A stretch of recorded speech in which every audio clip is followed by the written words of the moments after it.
अस्सलाम वालेकुम। Easy health and beauty tips में खुश आमदीद। उम्मीद करती हूँ कि आप सब लोग खैरियत से होंगे। तो चले चलते हैं आज की वीडियो की जानिब। आज की जो वीडियो है वो स्पेशली है वैक्स और थ्रेडिंग के हवाले से है। तो जब हम लोग अक्सर ऐसा होता है कि हम लोग वैक्स कराएं या थ्रेडिंग कराएं तो उसके फ़ौरन बाद जो है वो छोटे छोटे दाने निकल आते हैं। तो बस अगर फेस वैक्स करवाएं तो उससे जो है वो बहुत मोटे मोटे पिंपल्स निकल आते हैं और स्किन जो है वो बाद में रफ़ और ड्राई भी हो जाती है। अक्सर ये ऐसा होता है। तो उसके लिए मैं आपको सबसे पहले तो ये बताऊंगी कि जब भी आप अगर देखें बाजू की और टांगों की जो है वो स्किन और होती है और फेस की और होती है। फेस जो है वो चाहे वो जिस तरह की भी स्किन हो लेकिन फेस सेंसिटिव ही होता है। तो जब आप वैक्स करवाते हैं तो आप कोशिश करें कि सबसे अच्छी वैक्स करवाएं, फेस वैक्स, या अगर थ्रेडिंग भी करवा रहे हैं तो भी। तो इसके लिए आप क्या करें कि जब आप वैक्स या थ्रेडिंग करवा लें तो सबसे पहले जो है वो आप अपने पास घर से लेके जाएं। वैसे तो आपको पता है कि पार्लर में होती हैं ये चीज़ें, लेकिन आप खुद अपनी पर्सनल चीज़ें ले जाएं तो वो बहुत बेस्ट रहेगा। तो आप क्या करें कि आप अपने साथ जो है वो सूदिंग लोशन या सूदिंग जेल जो है वो ये है, और ये है एलोवेरा जेल। इनको मिक्स करके आपने फ़ौरन से पहले उसको वाइप से आप साफ़ कर लें, ठीक है। और इसके बाद जो है वो आप इन दोनों को मिक्स करके, ये सूदिंग जेल है और ये एलोवेरा जेल है, या इसे सूदिंग लोशन भी बोलते हैं कोशिश करें कि किसी अच्छी कंपनी का लें।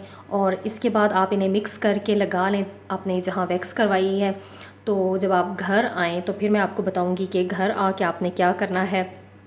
कि अगर तो आपको सूट करती है, फिटकड़ी है ये, ठीक है, ये देख सकते हैं। ये इतनी मतलब आसानी से भी मिल जाती है और ज़्यादा ये महंगी भी नहीं होती, बहुत सस्ती सी है। आप इसे पानी में हल करके, ये डायरेक्ट ना लगाएं, इसे पानी में अच्छे से इसे पीस लें। पिसी हुई भी मिल जाती है, लेकिन आप खुद इसे ले के पीस के पानी में हल करके आप लगा लें। अगर आपको ये सूट करती है तो कुछ लोगों को ये सूट नहीं करती, उनकी स्किन जो है वो ब्लैक भी कर देती है, ठीक है। तो अगर ये आपको सूट करती है तो करें, नहीं तो मैं आपको बताऊंगी कि आपने नेक्स्ट स्टेप क्या करना है। उसकी जगह आप ले लें कोई सा भी, ये मड मास्क है, आप कोई सा अपनी मर्ज़ी का ले लें, ठीक है। अगर आप चाहें, ये देख सकते हैं ये मैंने काफ़ी हद तक यूज़ किया हुआ है। तो अगर आप चाहें तो सिंपल मुल्तानी मिट्टी को आप पानी में हल करके लगा सकते हैं। और इसके साथ साथ एक और सबसे बेस्ट टिप मैं आपको देना चाहूँगी। अच्छा, इसके बाद आप क्या करें कि आप अपने अगर आपने फेस वैक्स करवाई है स्पेशली, तो आप आइसिंग ज़रूर करें। ये चाहे आपकी जिस तरह की भी स्किन है, अमूमन जो है वो बाल ऑयली स्किन पे होते हैं या नॉर्मल पे भी होते हैं अगर आपके हार्मोन्स ख़राब हैं तो।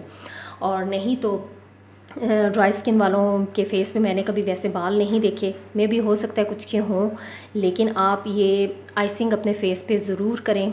इससे जो है वो आपके पोर्स जो ओपन हैं वो भी बंद हो जाएंगे और आपका जो है वो फेस इससे फ्रेश भी रहेगा और स्किन भी नीट हो जाएगी, स्किन टाइट भी हो जाएगी। और इसके साथ मैं आपको ये टिप देना चाहूँगी कि जब भी आप अगर फेस वैक्स करवाएं या थ्रेडिंग करवाएं तो कम से कम 3 दिन के लिए अपने फेस पे कोई वाइटनिंग क्रीम ना लगाएं, किसी किस्म का कोई मेकअप खुसूसी तौर पर बिल्कुल भी मत करें। इससे आपकी स्किन बहुत ज़्यादा ख़राब होगी, आपको पिंपल्स निकलेंगे, स्किन डैमेज होगी, ड्राई होगी। तो कोशिश करें कि आप जो है वो पहले 3 दिन जो है वो सिर्फ एलोवेरा जेल लगाएँ और उसमें आप मिक्स कर लें सूदिंग लोशन या सूदिंग जेल जो होती है वो, इनको मिक्स करके आप लगा लें, बहुत बेस्ट रहेगा। और मुल्तानी मिट्टी का पेस्ट लगा लें या आपके पास जो है वो मड मास्क कोई भी है आप वो लगाएं, आपकी स्किन बिल्कुल हेल्दी साफ़ रहेगी। बस आपने मेकअप से और किसी किस्म की वाइटनिंग क्रीम से जो है वो थोड़ा सा परहेज़ करना है। तो उम्मीद करती हूँ कि मेरी ये वीडियो आपको पसंद आई होगी। अगर ये मेरी वीडियो आपको अच्छी लगी तो प्लीज़ आपने इसे लाइक करना है, मेरे चैनल को सब्सक्राइब करना है, साथ बेल आइकन को भी ज़रूर प्रेस करना है। अल्लाह हाफिज़।